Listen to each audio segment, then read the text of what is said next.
यह जो भगवान शिव का दरबार यहाँ लगा हुआ है अनुपम श्रृंगार युक्त है। भगवान बड़े प्रसन्न हुए और अब विचार किया जाने लगा कि अब जो है सब जाने की तैयारी करेंगे। भोजन हुआ, पान खाए गए, चवर डुली दर्पण आदि देखे। इसके बाद सुंदर सुंदर मखमली गलीचों से पलंग बिछे हुए थे। राजा हिमांचल ने कहा कि भोजन के तुरंत बाद नहीं जाने देंगे, आप लोग आराम करिए, फिर आराम से जाना। आज की बारात दिन डूबे गई और रात भर डीजे में खूब नाचे और खूब फोटो उतारे।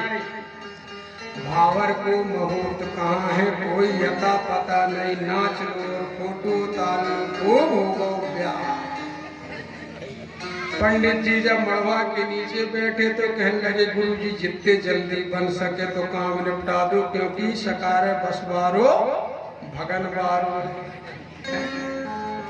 अब पंडित जी बेचारे क्या करें, बड़े मंत्र ने पढ़ के छोटे छोटे मंत्र पढ़ गए और कराई पूजा, क्योंकि डीजे की नचाई और फोटो उतराई में पूर्व टाइम कराओ।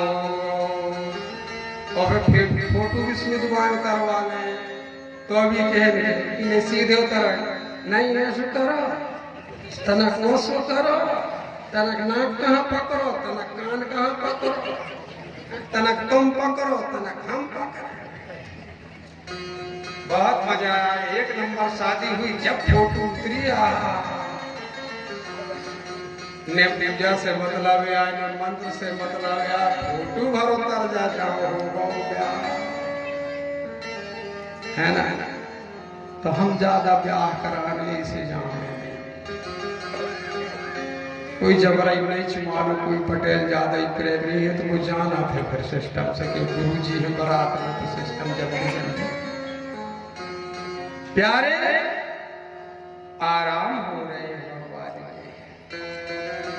अब समय हो गया, अब तो आज की बारात दिन डूबे गई और रात भर में पूरा काम करी और 2 दिन सकारे आ गई। और संध्या फिर एक रामलीला चालू हो गई। फिर स्टेज बनो, फिर मंच बनो, क्या होगा, कहने लगे रिसेप्शन होएगा। रिसेप्शन पार्टी हुएगी, कितने दिन खाए नहीं खाए, अब आखिरी दिन और खाती। जो कोई ब्याह कर रहा है वो कहाँ वचन न देने से हमारा। अब रिसेप्शन हो, कथा हो चाहे ना, पर रिसेप्शन और पहले भगवान सत्यनारायण कथा हो गई। साथ तैयार हो के अपने बिटिया दे विदाई दे, बुद्धि नमकीन दे, चली भाई बिटिया भी वगैरह। अब क्या करे, पार्टी होने कह देती फिर आज अब नहीं जाए, आज तो पार्टी संगीत है। और शंकर भगवान का विवाह जब हुआ तो 4 दिन बीत गए। तो ब्रह्मा ने कहा राजा हिमांचल से, महाराज अब जाना चाहते। हिमांचल जी ने कहा अभी तो आए हो, कहाँ किया, अभी कहाँ जी, अब 5 दिन हो गए समझा रहे, पर राजा हिमांचल और मैना रानी मना कर रहे हैं अभी नहीं जाएंगे। कितनी बारात गई रे, असंख्य बारात गई रे, और पूरी बारात 5 दिन रुकी है और महल में खवाई पवाई बराबर चल रही। जब 5वां दिन बीत गया तो शंकर भगवान सो रहे थे तो गणों ने जाकर भोलेनाथ को उठाए, कहने लगे भोलेनाथ अब उठो, टाइम हो गई। शंकर भगवान ने कहा कितने दिन हो गए, 5 दिन तो क्या होगा, अरे जय हो 5 दिन। शंकर भगवान ने स्वयं जाकर के अपने ससुर से कहा कि पिताजी अब 5 दिन हो गए, अब आप हमें जाने दीजिए। तुरंत रत्न जड़ित पालकी बुलाई गई और पालकी में सुंदर दुल्हन माता पार्वती को सखियों ने लाकर के पालकी में बिठा लिया। माता रोने लगी, पिता रोने लगे। पार्वती जी बार बार अपनी माता से भेंट करती हैं, बार बार रोती हैं, सखियों से भेंट करती हैं, बार बार रोती हैं। पार्वती के पाले हुए सुआ और मैना पिंजरे में रो रही है। इतना चाहती थी कि पक्षी भी रोने लगे। सब विदा की तैयारी में लगे हुए हैं, रो रहे हैं। पार्वती जी को पालकी में बिठा दिया और भोलेनाथ अपने नंदी के ऊपर सवार हो गए। बोले शंकर भगवान की जय। अब जो है, जो देव स्त्रियां थीं वह पार्वती जी को ज्ञान देती है। जो जगत की जननी है उन्हें ज्ञान देती है। कहती है कि पतिव्रता नारी के तुम कुछ लक्षण हम बता रहे हैं और उन्हें सुनती जाओ। पार्वती जी सुन रही है। कहने लगी कि जो नारी अपने पति के प्रसन्न रहने पर प्रसन्न रहे और पति के दुखी होने पर दुखी हो जाए, ऐसी नारी पतिव्रता नारी कहलाती है। जो सदा पति का हित चाहती है, संपत्ति और विपत्ति में जो पतिव्रता समान भाव से रहती है और जिसके मन में किसी प्रकार का विकार न हो, उसे धैर्यवती नारी कहते हैं। घी तेल नमक आदि के समाप्त हो जाने पर पतिव्रता स्त्री, देखिए आपके घर में कोई सामान समाप्त हो गया डिब्बा में, आपने देख लिया, तो आपको अपने पति से ऐसा नहीं कहना चाहिए कि आज तो शक्कर बिल्कुल खत्म हो गई, समाप्त हो गई। आपके मुंह से समाप्त शब्द नहीं निकलना चाहिए, क्योंकि अगर आप समाप्त कहती हैं तो कौन कह रही है? लक्ष्मी कह रही है। माने आपके घर की सिद्धि समाप्त कहना ये चाहिए। क्यों? शक्कर ले आना बात खत्म। अब अगर वे लौटा के कहे काय का खत्म हो गई, अरे भाई के लिए भाई पर तुम शक्कर ले आना, बात खत्म। तो वे भी समझदार हो तो समझ जाए। नहीं मामला जा भी चला थे कि 12 किलो शक्कर आई, तो क्या करी 12 किलो में से कि 5 किलो के छोटे डब्बा में ऑल्टी लग गया और 7 किलो का काम चल रहा है और कहीं शक्कर ले आ रहे, तो फिर भी कहता भाई तो 12 किलो ला रहा हूँ, बढ़ा देगा। तो कह दो कि ये डब्बा में है पर ले आओ। हमारे यहाँ पर अगर कोई लड़की भी कह देते हैं कि ऐसा समाप्त होगा तो बहुत गुस्सा होती है।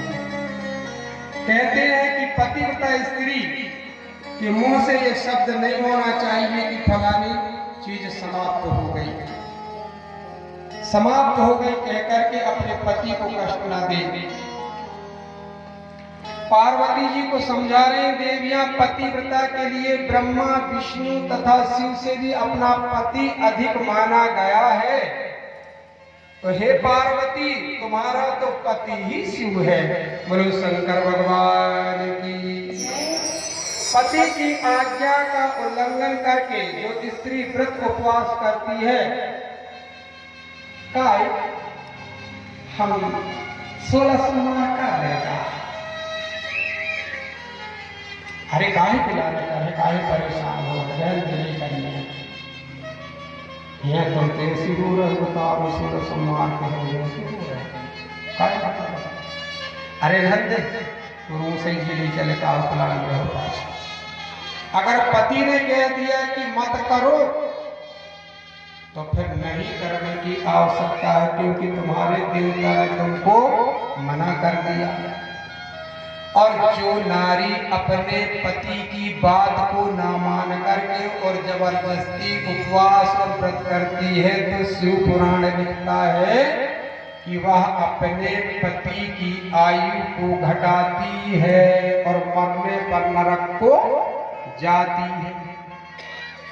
जो स्त्री पति के कुछ कहने पर क्रोधित होकर उत्तर देती है, अगर कछु कहे और गुस्सा कछु कहे और चिल्ला दे, तो भैया हम बिल्कुल नहीं कह रहे, शिव पुराण में लिखो है, लगे तो तुम भी आके देख लो कहाँ लिखो हो गुरुजी है।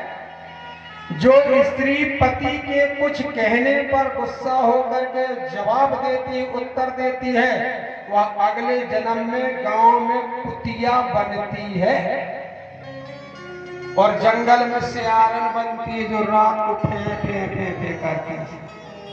सुन ले, पति से ऊंचे आसन पर ना बैठे, दुष्टों का साथ न करें, डरे हुए वचनों को पति से कभी भी ना कहें, पति की निंदा ना करें, कलह ना करें, गुरुजनों के सामने जोर से ना बोले, ना हंसे, पति से बाहर से पति आया हुआ देखकर शीघ्र जलपान लेकर के दौड़ जाए, थके हैं तो पैर दबाना चाहिए। बोलो शंकर भगवान की जय। विनेका में बहुत पतिव्रताएं माताएं बैठी, मैं पूछता हूँ ऐसी कौन कौन माताएं हैं, ऐसी कौन कौन देवियां हैं जो 24 घंटा में सवेरे दोपहर संध्या के नहीं और रात अपने अपने घर बार के पांव पर आते हाथ उठाने।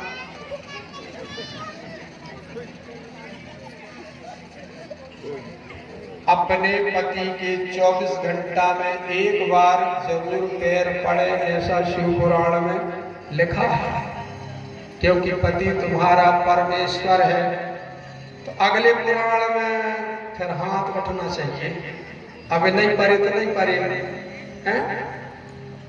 महेंद्र भैया तुम बताने पर अगले में। हाँ, जोरदार ताली इस वक्तव्य के लिए। अब तुम कहते हो गुरु जी हमारे भर के इनको भी नंबर है। जब कभी पतिव्रता नारी का सिर दुखने लगे, तो कौन ऐसा पति है विनेका में जो अपनी पत्नी के सिर में विक्स या झंडू बाम लगा देता है? और ये करें और तुम्हारे ऊपर आने लगे तो जरूर लगा दे है भाई, और भाई को ऊपर आए तो तुमने लगे हो।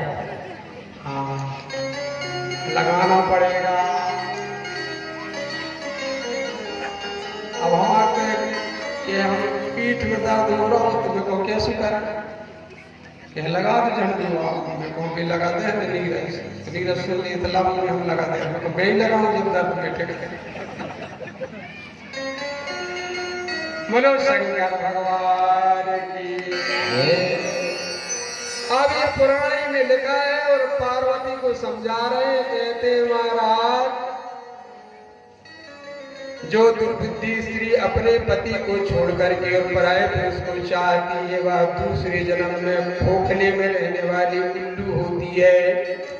जो पति के मारने पर उसे भी मारना चाहती है, वह बाघिन और पिल्ली होती है। जो स्त्री पराये पुरुष को बड़े कटाक्ष से देखती है, वह दूसरे जन्म में तिरछी आंखों वाली हो जाती है। जो पति को छोड़कर अकेले अच्छे अच्छे रसगुल्ला मिठाई खा जाती है, वह गांव में खाने वाली सूकरी और बकरी हो जाती है। जो अपने पति से तू कह करके बातचीत करती है, अगले जन्म में गूंगी हो जाती है। और जो अपनी स्वार्थ से ईर्ष्या करती है, बार बार अभागिन होती है। जो पति की नजर बचाकर किसी दूसरे को प्यार करती है, वह अगले जन्म में जवानी में विधवा हो जाती है। बोलो शंकर भगवान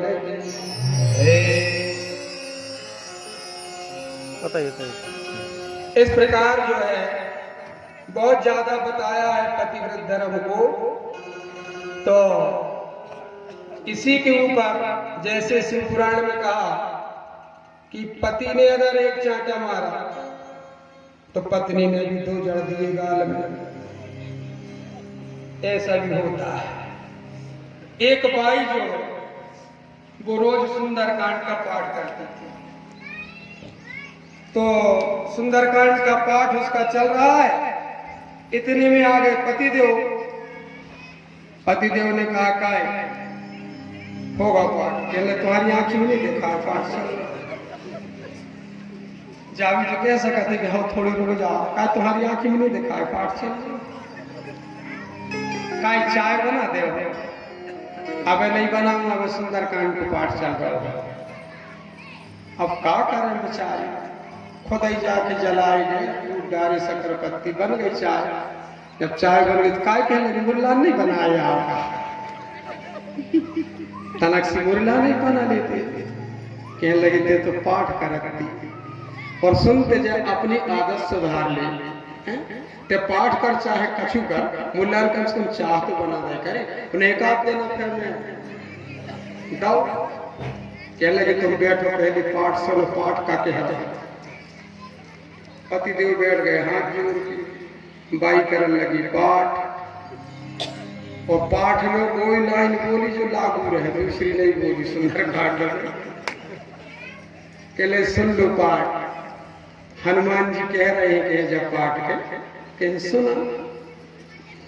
जिन मोही मारा तेही में मारा, जिन मोही मारा तेही में मारा, जिन मोही मारा तेही में मारा, जिन मोही मारा तेही मारा, तेही पर बांधा कनाए तुम्हारा, तेही पर बांधा कनाए तुम्हारा, जिने मोही मारा जीवन मारा, जिन मोही मारा जिने मारा, मोहिना कछु बांधे की लाजा, मोहिना कछु बांधे की राजा, कीन जहानी प्रभु कर काजा, दीने चमोरी प्रभु कर काजा, कीन जहानी प्रभु कर काजा, दीने चमोरी प्रभु कर काजा। कहने लगी सुन ले, रामायण खुद कह रही है, मैं नहीं कह रही हूँ। रामायण कह रही कि जे कोई मुँह मारो ओख मैं भी मारी। तो कह लगी जो तो रामायण में तुलसीदास लिखे हैं, तो कह लगी तुलसीदास काय के लाने लिखे, एक लान तो लिखे, अगर तुम मारे तो मैं भी मारू। तो कह जा तो हनुमान जी का, तो हनुमान जी तो बाटे हमने कह रहे आज तो मैं कह रही हूँ। ठीक है भाई, तो पाठ ही करत रहे करे, हम बना ले हो और चाह पी ले, बोलो शंकर भगवान जय हो। प्यारे, इस प्रकार जो है जगत जननी माता पार्वती पालकी में बैठी और भगवान भोलेनाथ नंदी में हुए सवार, और कोई गरुड़ में, जिनके जिनके जो वाहन थे हंस में, वाहनों में सब सवार हुए, और राजा हिमांचल के दरबार से बारात प्रस्थान हो गई।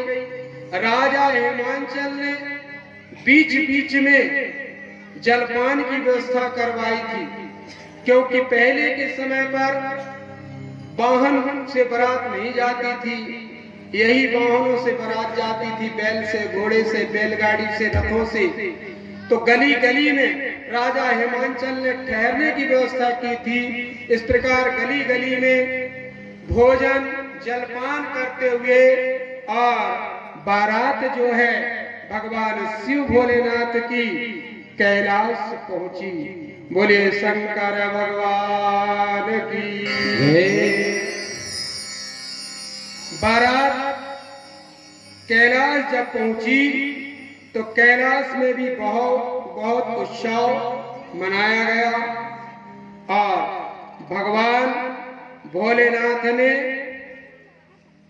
सब प्रकार से जो संबंधी वहां पर आए हुए थे, देवता आए थे, उन सब का भगवान शंकर ने भोजन करवाया और विश्राम करवाया, और जिस प्रकार कई दिनों तक भगवान राजा हिमांचल के यहाँ रहे, इसी प्रकार कैलाश में भी सभी देवताओं ने निवास किया।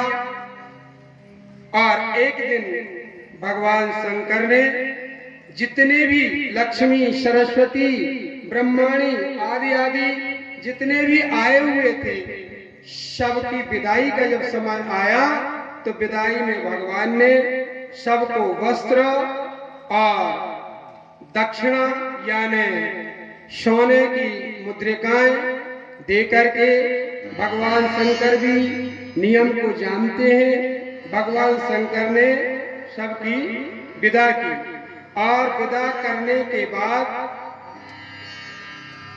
भगवान शंकर याद करने लगे, होता क्या है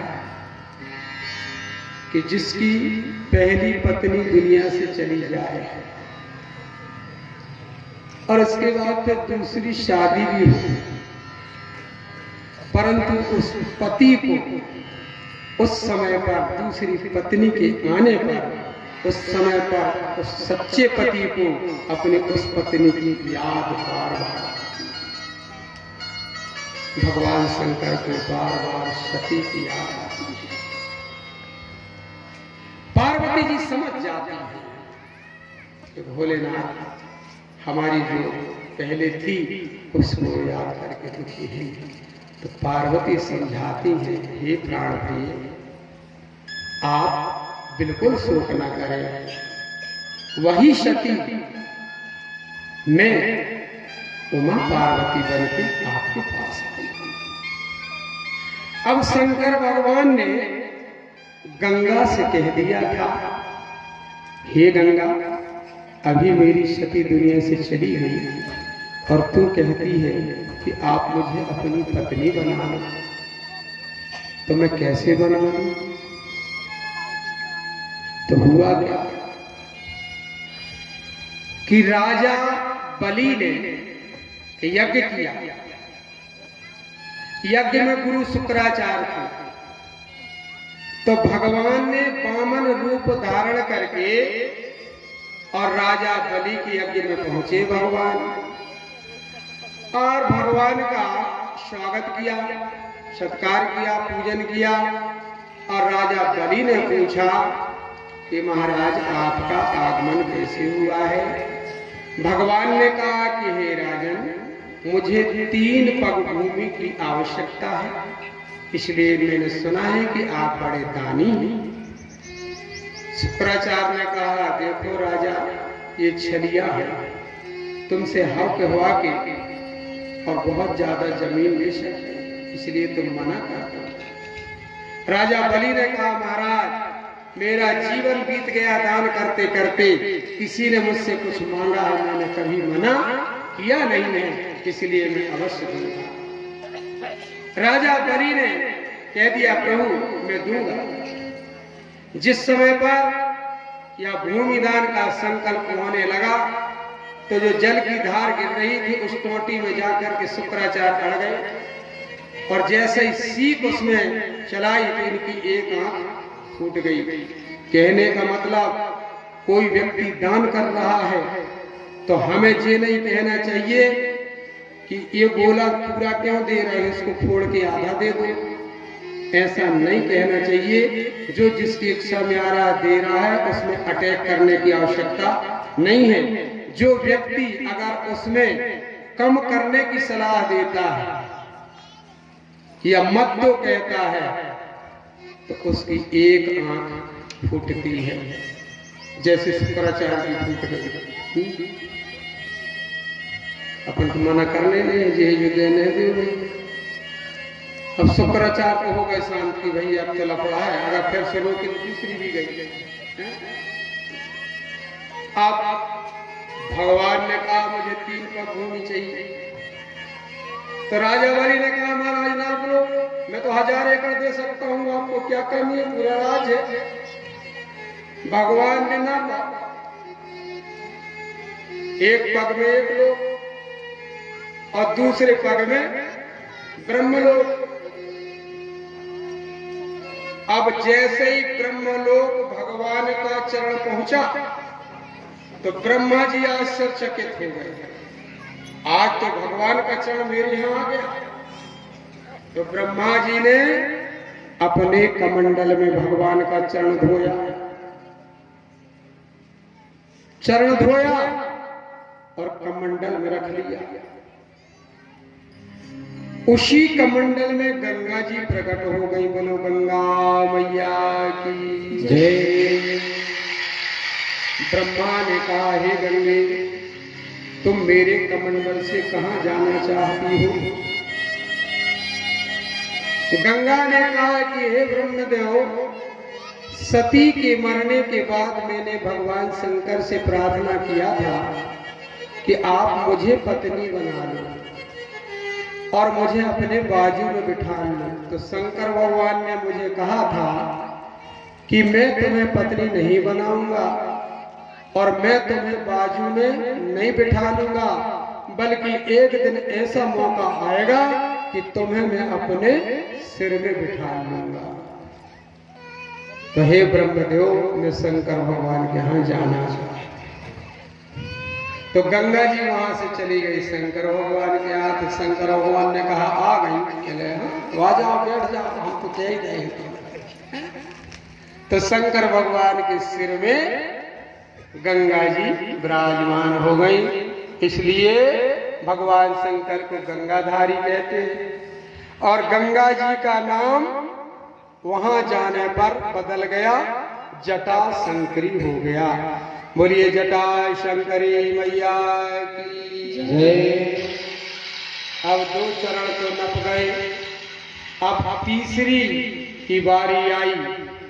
तो भगवान ने कहा कि हे राजा, 2 तो नाप हो गया, तीसरा क्या करूं?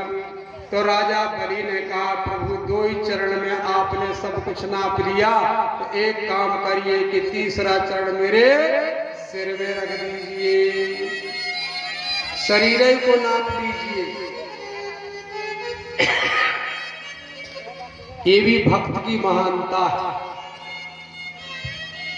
कि जो अपने शरीर को ही भगवान को अर्पण कर दे, इससे बढ़ के क्या होगा? तो मन चाही नहीं होत है और प्रभु चाही तत्काल, और बलि चाहत आकाश को तो भेज दिया पाताल। बोलिए शंकर भगवान की जय। पड़े रहो दरबार में धका धनी के खाओ, जिस संसार के धनी के धका न खाओ। संसार के धनी के धका खान के लाने नहीं कह रहे, उस धनी के धका खाओ। पड़े रहो संसार में धका धनी के खाओ, और एक दिन ऐसा आएगा कि खुद ही धनी हो जाओ। बोलो शंकर भगवान की। और भगवान का शुक्रिया अदा करो। हे परमात्मा, आपका शुक्रिया अदा है जो आपने मुझे पहनने के लिए वस्त्र दिए हैं, ये आपका शुक्रिया अदा है। एक बात बताएंगे मेरी माताओं और मेरे भाइयों, एक बात बताना, जब आपका नया फुल पैंट शर्ट रेडीमेड आप खरीद के लाते हैं या सिलवा के लाते हैं, तो क्या आप पहले भगवान को वस्त्र पहनाते? कौन कौन पहनाते? कोई ये नहीं पहना। हमारे हिंदू धर्म में नियम है, मेरी माताओं, आपने भी अगर नया साड़ी ब्लाउज लाए हैं तो पहले की माताएं क्या करती थी कि कन्या को पहले पहना देती थी, फिर पहनती थी। तो हमें ये करना चाहिए कि हम अगर आज नई साड़ी पहनने वाले हैं, नया ब्लाउज, तो उसे जो है हम भगवती की मूर्ति में स्पर्श कर दें। हे मैया, ये नई साड़ी ब्लाउज आप पहने, इसके बाद आप इसे प्रसाद रूप में मुझे दें। पेंटी बनियान भी नई अगर आप निकालते हैं तो आप पहले भोलेनाथ के ऊपर स्पर्श करो, हे भोलेनाथ ये नए वस्त्र को आप धारण करो, इसके बाद ये प्रसाद को मैं पहनूंगा। तब इतने करने से फायदा क्या होता है? पढ़ा है हमने, बहुत ग्रंथ पढ़ते, शिव पुराण अकेले नहीं। हमको कभी कोई किसी की होटल में नहीं देखेगा, हमको कोई किसी की पत्ता चौपर में नहीं देखेगा, बल्कि हमने कर जाए तो होटल वाले सब उठ के उल्टे हो जाते हैं। हमारा तो एक ही काम रहता है, पूजन करना, पाठ करना। अभी भी भागवत पुराण निरंतर हमारे घर में चलता ही रहता। मैं अभी मैं हूँ, निशान लगा के आ गया हूँ, जाऊंगा पढ़ूंगा। इसका फायदा क्या होता है कि जब हम भगवान को वस्त्र पहना करके वस्त्र पहनते हैं तो वह वस्त्र हमारे शरीर में फायदा करता है, हमें चर्म रोग नहीं होने देता, हमें खुजली नहीं होने देता, और उस वस्त्र के पहनने से धोखा से भी कभी हमारे शरीर में वस्त्र में आग नहीं लगेगी। ये हमने पढ़ा। इसलिए नए वस्त्र को पहनने के पहले भगवान को अर्पण करें। भोजन करने के पहले आपके पास भोजन की थाली आई, आप बहुत ज्यादा नहीं कर सकते हैं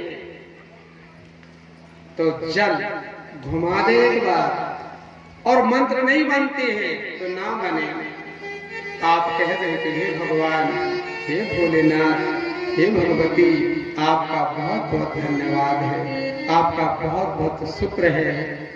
मैं आपको शुक्र अदा करता हूँ, आपको धन्यवाद करता हूँ जो आज आपने हमें भोजन दिया। पहले आप इसे स्वीकार करें, फिर मैं पाऊंगा। अगर तुलसी पत्र डाल ले तो और अच्छी बात है। हमारे जहाँ भोजन होते हैं तो भोजन की एक छोटी सी कीर्तन है। जैसे ही वो कीर्तन की जाती है तो भगवान आते हैं और भगवान भोग लगा लेते हैं और वो भोजन प्रसाद बन जाता है। आज महेंद्र भैया के यहाँ बहुत अच्छा भोजन भगवान को अर्पित हुआ तो कीर्तन गाई गई, हरे राम हरे राम राम राम हरे हरे, हरे कृष्णा कृष्णा कृष्णा हरे हरे, हरे राम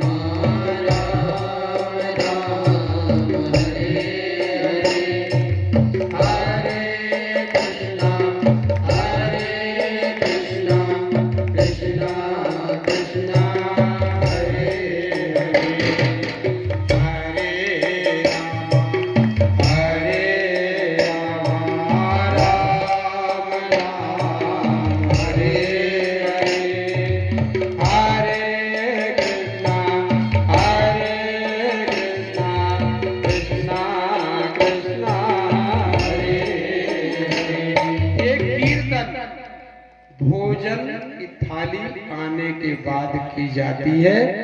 इस कीर्तन को आप भी कर सकते हैं। आपके परिवार में आप हैं, आपकी पत्नी है, आपकी बेटी है, आपका बेटा है, तो एक जो भोजन परस रही है, ठीक है, वो भोजन परसते परसते कीर्तन कर सकती है, और बाकी जो भोजन करने के लिए बैठे हैं वो कीर्तन कर सकते हैं। मैं आपको जो बता रहा हूँ इसको आप करके अगर देखें, अगले बार आप मुझे बताएंगे कि महाराज जी इससे हमको क्या हुआ।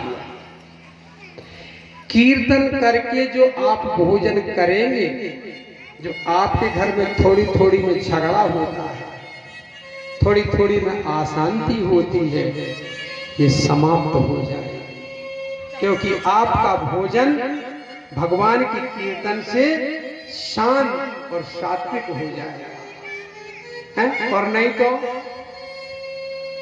हर चीज में खटपट।